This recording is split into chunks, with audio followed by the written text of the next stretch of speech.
Hi, my name is Eric, and today I'll be breaking down my orchestral track, Island of the Cyclops.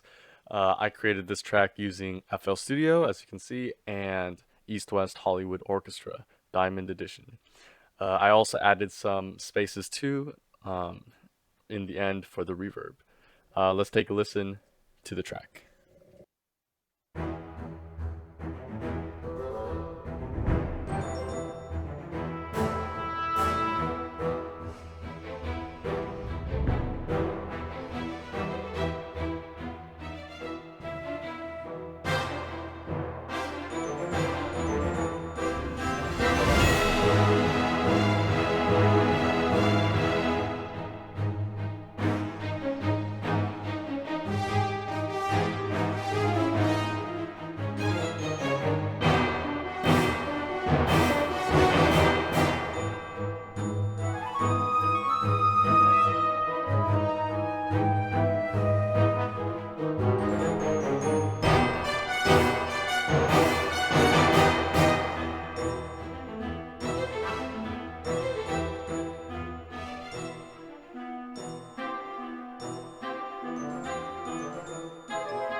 So over here, let's take a look at the intro. As you can see, the driving force of this is this motif that sounds like this.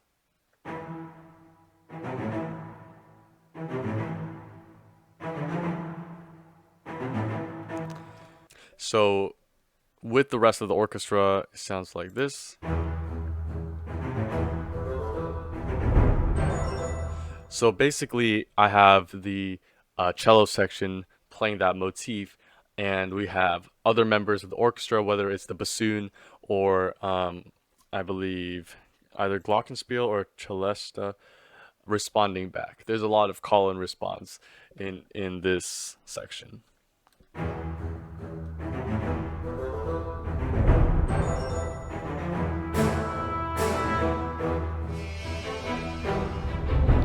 Right. And also, a lot of muted brass is featured in this section because I just really like how it texturally sounds. I also have a bass drum roll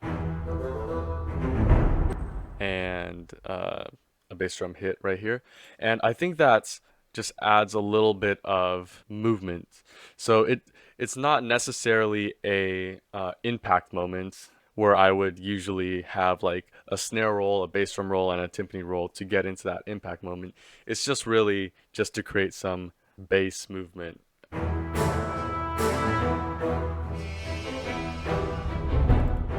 Okay, so this part is pretty fun. So we have the cellos going in triplets and the call and response also in triplets in the beginning, but then we kind of juxtapose that with violin 2 playing eighth notes right here.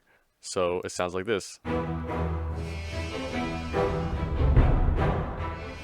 So even though it starts with triplets and it goes into eighth notes, they're really just playing the same motif, just a different variation of it. And this kind of drives the track forward. And we have some sort of kind of a resolution with the violin 1 playing this.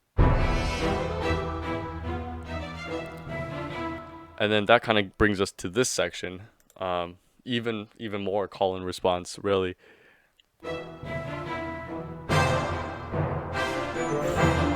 Yeah, I remember when writing this piece, I really wanted it to be like getting quiet as a build up, but like we suddenly have this really loud muted trumpet just boom, just playing right there, really accented. So right here, quiet.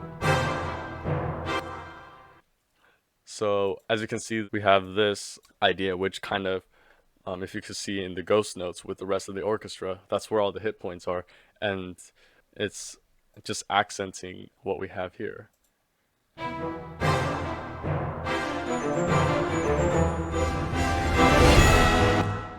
And that kind of accelerates and brings us to this big moment, which is supposed to kind of show the wonder of the island because there's a lot of giant sheep here.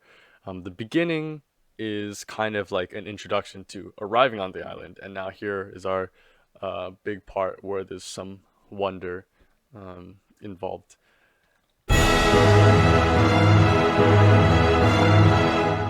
Okay, so over here, what I did was I had a bar of 4/4 and then a bar of 5/4. So we have the same idea go into the bar of 5/4, but we have that one extra quarter notes, which makes it sound very abruptly cut short by the next 4/4 bar here. So it sounds like this.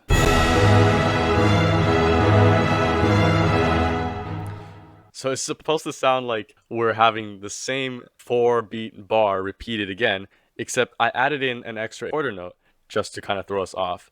And in this section, it's much more staccato, more tense because, it's alluding to the fact that the Cyclops is coming.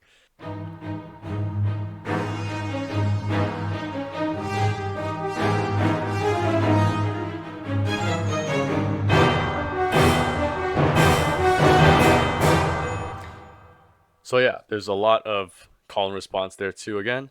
And as you can hear with the French horn, I kind of use that as like a way to show danger and caution. So as we have the Cyclops coming towards Odysseus and his crew, uh, we hear that it kind of builds the momentum until this part where the full orchestra hits these really dissonant chords. And let's take a listen.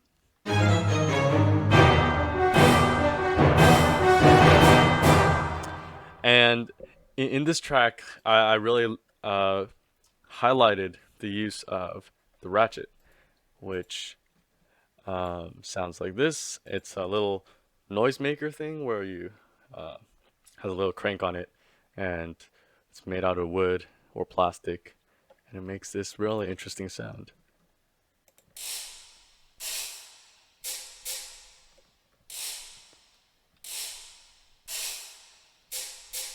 So yeah, I just added that on top of the very dissonant chords to kind of give it that extra roughness, aggressiveness to the sound. And as we finish that part, we have this.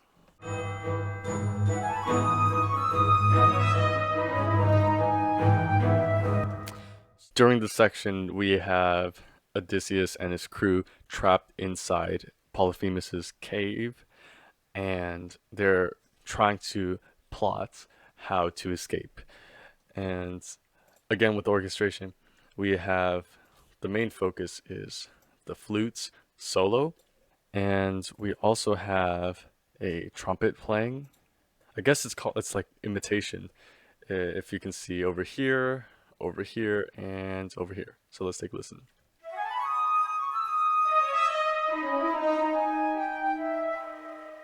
So yeah, over there we have the trumpets and French horns imitating the flute by playing that same melodic cell from the flute's melody down an octave and then down another octave.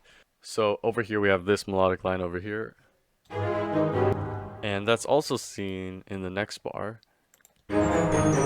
up in the glockenspiel and also down in the cellos. And so yeah, just throughout this piece, there's a lot of layering and imitation, and also just a lot of small moving pieces that come together and kind of form our overall texture.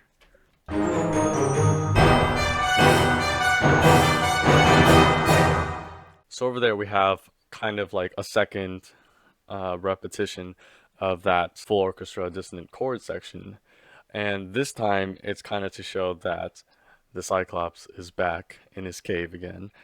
And it moves us into the next section where in the Odyssey, the Odysseus and his crew, they wait for the Cyclops to fall asleep, and they get a really big log and they sharpen it and they poke the Cyclops in the eye. And so this is kind of leading up to that moment.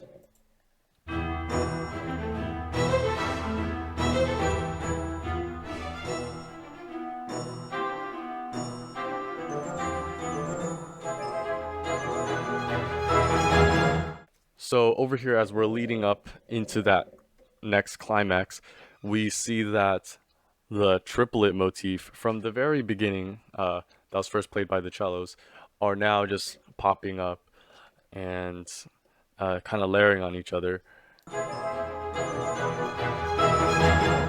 and just kind of swells up into this moment. And this is the part where the Cyclops gets poked in the eye. Just kind of a single French horn rip trill to kind of paint that moment in the myth.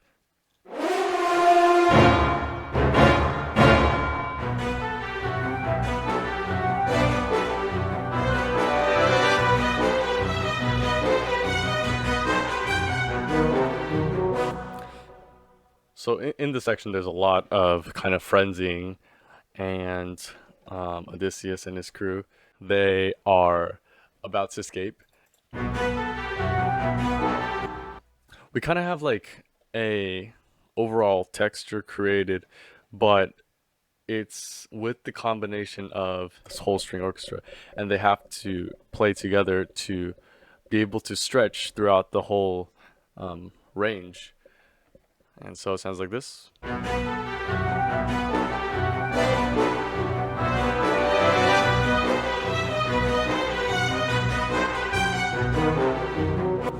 And so here we have another melody over here. And again, we can hear the imitation and kind of variation of that motif, which kind of extends. So with this motif, we have it starting on violin 1, and then we have it going into the trumpets, and then finally the tuba.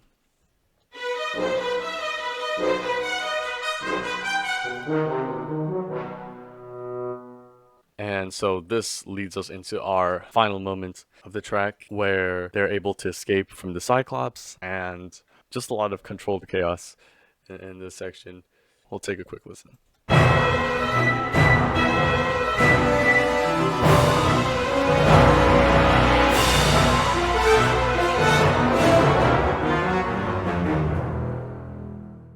So even though this section is written in 2/4, I do a lot of stuff towards the middle and the end that kind of obscure the meter of this section.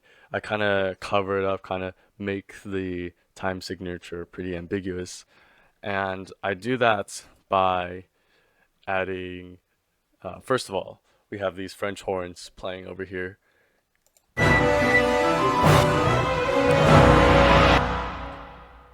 Right away, we have such a flurry of notes that it's hard to tell where the downbeat is.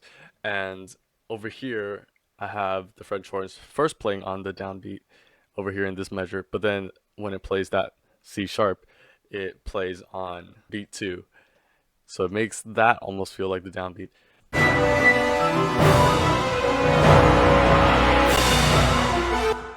So to obscure the meter of this section, it's really just the French horns over here playing on the second beat. It just sounds very off.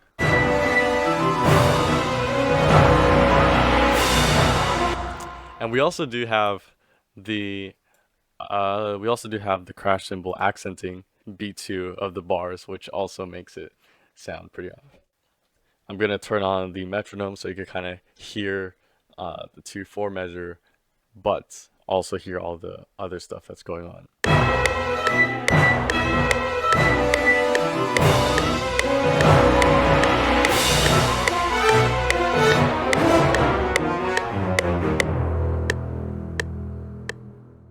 So what I did over there was I also turned off the reverb to make it a lot more clear. So same thing over here, we have this kind of motif.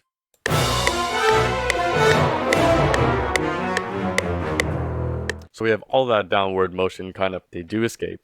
So at the end they do escape, and that's kind of shown over here.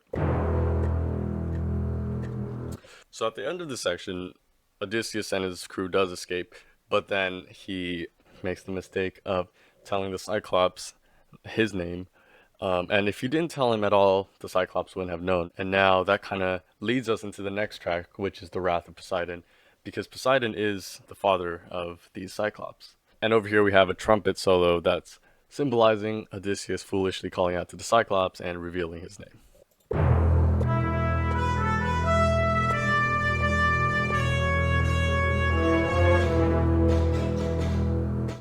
And over here we end off with a very minimalistic Colenio sound. And Colenio is a technique where string players hit their strings with the wooden part of their bows. And so this foreshadows the next track.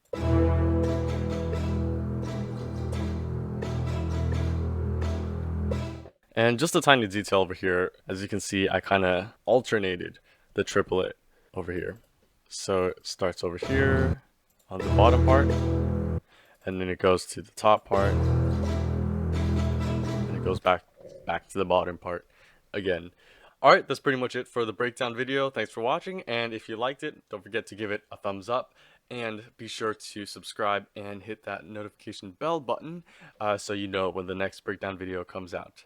Alright, see you soon.